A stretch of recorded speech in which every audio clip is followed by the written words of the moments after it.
আর এবার আপনাদেরকে দেখাবো সরকারি জমি দখল। মূর্তি নদীর একেবারে ধারে কংক্রিটের খুঁটি বসিয়ে সেখানে জায়গা দখল করা হচ্ছে।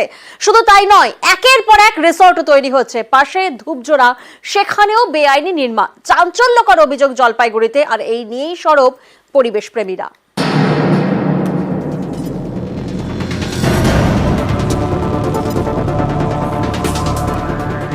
মূর্তি নদী পর্যটকদের অতি পছন্দের জায়গা। এই নদী পাড়ে সরকারি জমি দখল করে রিসর্ট তৈরি হচ্ছে বলে অভিযোগ। মূর্তি নদীর একেবারে ধারে এই জমিতে দেখুন কি হয়েছে। জমি দখল করে কোথাও বসানো হয়েছে কংক্রিটের খুঁটি, কোথাও সরকারি জমি তার দিয়ে ঘেরা, কোথাও আবার রিসর্টের জন্য তৈরি হয়েছে সুইমিং পুল। মূর্তি নদী থেকে কিছুটা দূরেই একের পর এক রিসর্ট। অভিযোগ এসব বেশিরভাগই বেআইনি। জলপাইগুড়ির মেটেলি ব্লক গরুমারা জাতীয় উদ্যানের কাছেই মূর্তি নদী, কিছুটা দূরেই দক্ষিণ ধূপঝোড়া। অভিযোগ এখানেও সরকারি জায়গা দখল হয়ে যাচ্ছে। কোনো জমি সেচ দপ্তরের, কোনো জমি বন দপ্তরের। এইসব সরকারি জমিতেই তৈরি হচ্ছে হোটেল, রিসর্ট, একেবারে বেআইনি ভাবে। এই অভিযোগে সুর চড়িয়েছেন পরিবেশ প্রেমীরা। জঙ্গলের ফুড চেইন সম্পূর্ণ নষ্ট হয়ে গেছে। জঙ্গলের যে খাদ্য শৃঙ্খল, মানে খাদ্য ভাণ্ডারে যথেষ্ট অভাব জঙ্গলের ভেতর। এই জায়গাতে বিভিন্ন বন্যপ্রাণীদের আগমন বাড়ছে, লোকালয়ে, বনবস্তিতে, চা বাগানে। সেই মাঝখানে গিয়ে মানুষের সাথে তাদের একটা কনফ্লিক্ট হয়ে যাচ্ছে। জঙ্গলের বর্তমান পরিস্থিতিটা হচ্ছে, এই সময়টা হচ্ছে প্রজনন ঋতু। সেক্ষেত্রে আমি বলবো যে যথেষ্ট জনসচেতনতার একটা দরকার আছে এইসব বাগান এলাকা বা বনবস্তি এলাকাগুলিতে। বারবার বহু আন্দোলন হয়েছে, আজকে থেকে না 2008 থেকে জঙ্গল জমিন বাঁচানোর জন্য আমরা তো সবসময় লড়াই করে আসছি, আর আজও আছি। আমরা এ নিয়ে বহুবার আওয়াজ করেছি, কিন্তু কি কারণে বিচার পাচ্ছে না মানুষ, আর এইসব প্রাকৃতিককে ধ্বংস করছে। এই ধ্বংসর কিন্তু পরিণাম সবাইকে ভুগতে হবে। সরকারি জমিগুলো আইডেন্টিফিকেশনের কাজগুলো চলছে।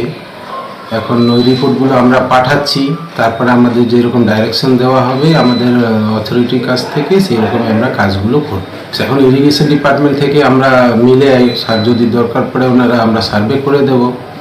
অলরেডি আমাদের কাছে 25খানা আমরা সেটেলমেন্ট পেয়েছি, এবং সেখানে আমরা বড় লাগানোর ব্যবস্থা খুব সম্ভবত হয়ে যাবে কিছুদিনের মধ্যে। আমাদের উপরের দুটো জিপিতে শুরু হয়েছে, এবং এনডি 1ও কিছুটা কাজ এগিয়েছে। এরপরে আমাদের এনডি 2 জিপি যেটা আছে, যেখানে দক্ষিণ ধূপজোড়া পড়ছে, দিকে যাবে। আগামী সপ্তাহের মধ্যে এটা হবে। জলপাইগুড়ি থেকে রকি চৌধুরী, নিউজ 18 বাংলা। সরকারি জমি দখল করে তো একের পর এক রিসর্ট তৈরির ছবি আপনাদেরকে দেখালাম। আর এই যে ছবি দেখছেন, বাগদা পুরনো বাজার, সেখান থেকে আবার বেনিয়মের ছবি সামনে উঠে আসছে। সেখানে রাস্তার উপর দোকান তৈরি হচ্ছে। কে করছেন সেই দোকান? তৃণমূল নেতার উপরেই কিন্তু এই আরোপটা সামনে আসছে, যেখানে কাজগড়ায় তৃণমূল পঞ্চায়েত সদস্য। বেনিয়মের অভিযোগে সরব সেখানকার স্থানীয়রা। দোকান না সরালে ব্যবস্থার আশ্বাস পঞ্চায়েতের।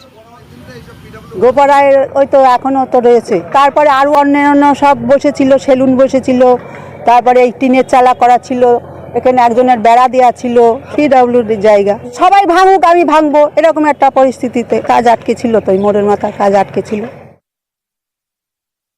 এটা যদি কেউ বলে থাকে, সম্পূর্ণটাই ভুল।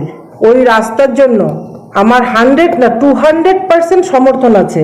তাতে যদি আমার দোকান ভাঙা পড়ে যাবে, আমার জন্য গ্রামের মানুষ কোনো অসুবিধা হোক আমি চাই না। এই নিয়ে আমি বিডিওর সঙ্গে আলোচনা করেছি যে সাহেব, ওই রাস্তা যেন থেমে থাকে না, রাস্তাটা হোক, এবং তাতে আমার দোকান ভাঙা পড়ে গেলে আমার টোটালটাই সম্মতি আছে। গোপাল রায় উনি পঞ্চায়েত সমিতির সদস্য, যেহেতু জনপ্রতিনিধি, যদি কথা উনি দিয়েছেন উনি কথা রাখবেন। কারণ মানুষের জন্য তো আমরা, মানুষের জন্যই জনপ্রতিনিধি। তা না হলে গ্রামের মানুষ, স্কুলের ছাত্রছাত্রী, পড়ুয়ারা, তারা বাধ্য হয়ে রাস্তার মুখটা পরিষ্কার করবেন। তবে মনে হয় সেই পর্যন্ত যেতে হবে না। যেহেতু কথা দিয়েছেন উনি তৃণমূল কংগ্রেসের প্রতিনিধি হিসাবে, অত সে কথা উনি রাখবেন। এই অবৈধ নির্মাণ যারা করেছেন তাদেরকে সরিয়ে নিতে হবে, অথবা যদি তারা সরিয়ে না নেয় তাহলে প্রশাসন সেগুলো ভেঙে দেবে। প্রশাসনিক যে সিস্টেমের মধ্যে দিয়ে যেটা হবে সেটা হবে।